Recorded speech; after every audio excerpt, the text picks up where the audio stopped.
الله اکبر الله اکبر الله اکبر لا اله الا الله والله اکبر الله اکبر ولله الحمد. کدا ورته یاد دی اسی الله اکبر الله اکبر وی وی. افسوس ته په دې خبره باندې چې موږ د الله په نوم اغوستلو باندې شرمېږو. نن زموږ د بازارونو نه، زموږ د کورونو نه، زموږ د محلو نه د الله نوم موږ ایستلی دی.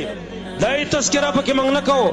بازار کې، زموږ په کورونو کې، زموږ په ګاړو کې، زموږ په دکانونو کې د انډیا د اداکارانو، د هغې د ګلوکارانو، د پکې پاکستان د ګلوکارانو د هغې د ګانې اوازونه هغه به پکې ښه کولاو انداز باندې راخیږي.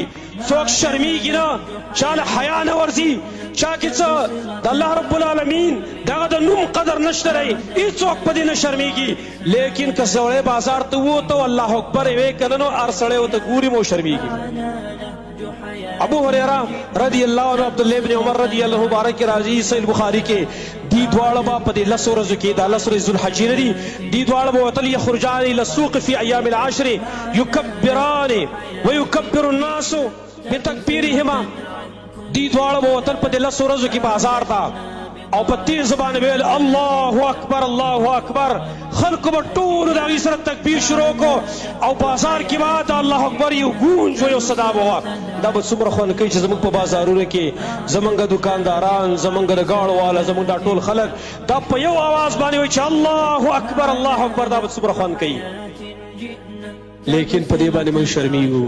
په دې زه نه شرمېږم، په دې زه نه شرمېږم چې زه د سیمه ټماټر کیلو په 20 باندې، الوګان کیلو په 50 باندې.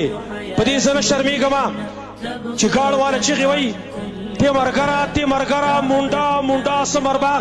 دې چغو باندې زه نه شرمېږم، صرف به شرمېږم د خپل الله په خوږ نوم باندې چې الله اکبر الله اکبر. په دقه به شرمېږم. دا زموږ ایمان دی، دغه زموږ اسلام دی.